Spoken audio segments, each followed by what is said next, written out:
But I'm happy to announce to you, in the deepest form of sadness, that Nigeria has happened to me. Nigeria has happened to me.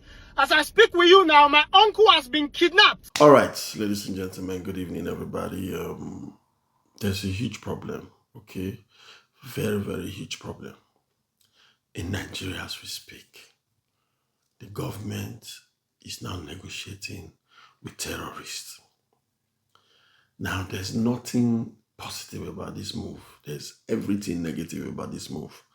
Because what that means is that if the government, who has all the armory, who has all the wherewithal to deal with the terrorists and now negotiating with the terrorists, it leaves the citizens as porous as a stray dog. Okay? Now, my advice to you, if you are living in Nigeria, is that please, because now kidnappers follow people into their houses to kidnap them.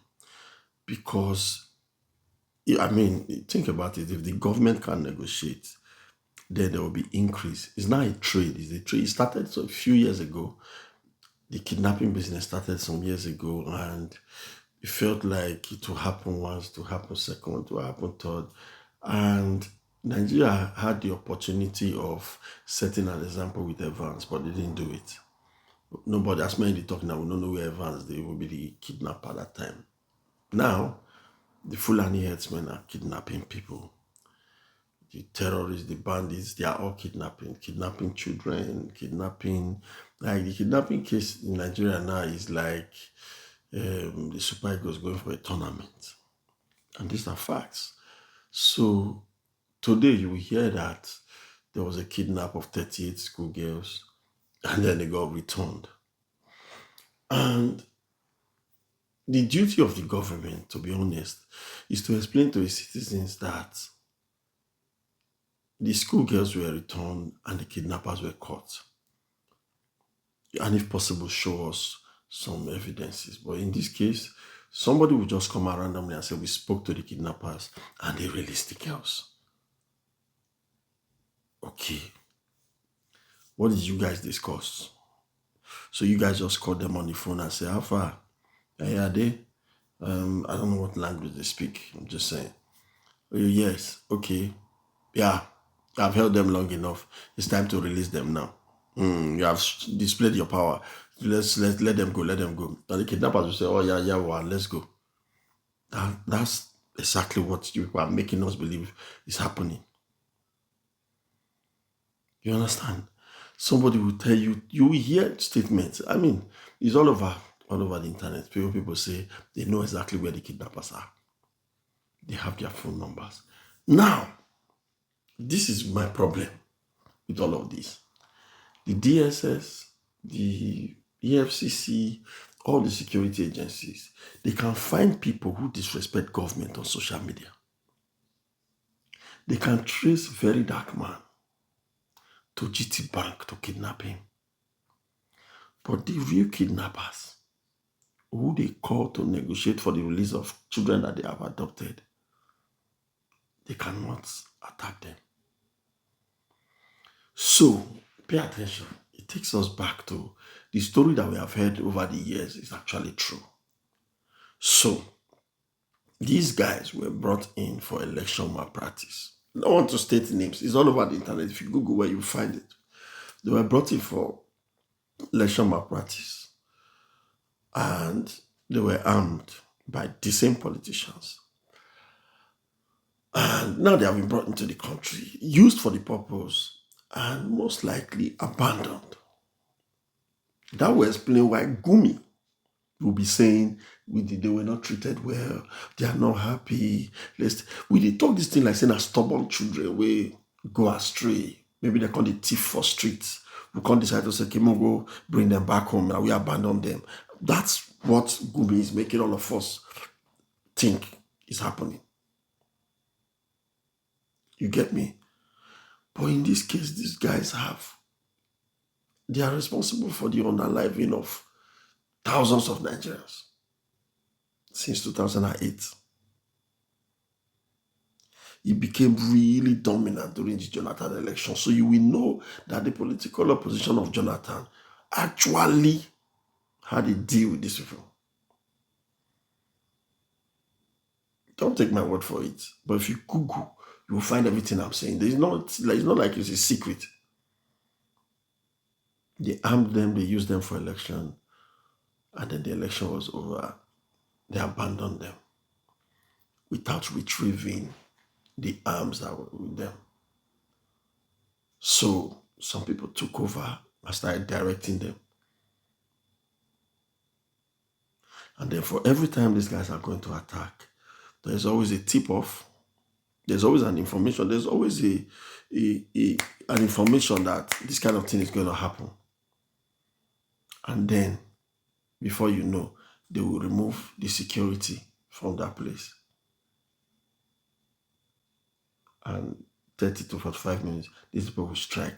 Now, this is the part that really gets me in all of this.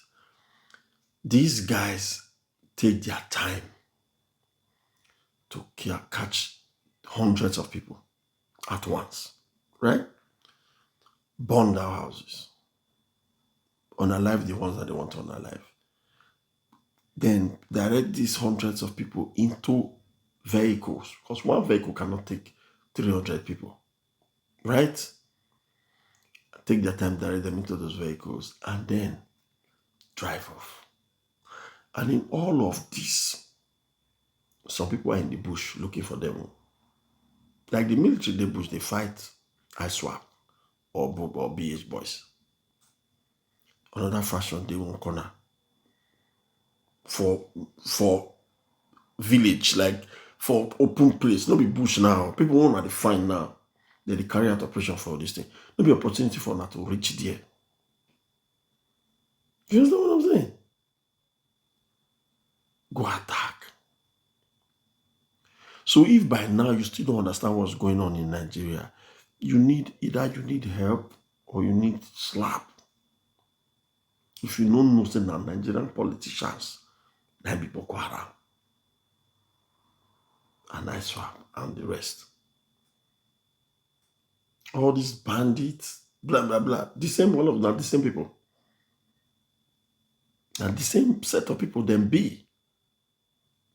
Of course, some other people now go don't jump at the kidnapping business say now in the rain now. You understand? My advice to everybody, this December when they come, don't get lost in the groove. A lot of events are going to be cancelled because of security threats. Our Nigerian police go wake up from sleep, say protesters with the plan peaceful protest, they are potential threats to normal citizens and road users. People now, when they unalive people now, they rehabilitate them. And Buhari started this rehabilitation program. They'll say, oh, so this is my problem with the whole situation. If now they claim say this is vulnerable people. So the first major comparison when they started rehabilitating them was, oh, Niger Delta militants got rehabilitation. Therefore, these guys should have. Niger Delta militants weren't unaliving people. Anyway, let me not start an argument that people will come and say, prove it once. I don't want to start an argument. My advice is to Nigerians, if you are living in Nigeria, personally, this December, indoor. Any event where I get will be night, most likely I go sleep for there. Because if you watch social media now, you'll find out that they trade people car, kidnap them, ask for ridiculous amounts. The question is if the government can pay ransom to militants. Don't quote me. I'm not, but the militants, if you watch videos, they will later say that them release the children by themselves. They ask for ransom. Government said then call them to release the children. How? They probably pay them. And the reason why these guys are not being attacked is because they know something that we will be normal citizens no know. And you can trust Nigerian politicians at your own peril. They will go any length. They will do anything just to protect their political ambition. So Why all this is happening? My advice again to you, if there's no need for you to go to the village in December, stay for your town where you stay. If there's no need for you to go to that party, stay where you stay. Nightlife. The small one where they manage now, you have to see they go bust the clubs. It is well with everybody. God go help us. My name is Life, worry boy.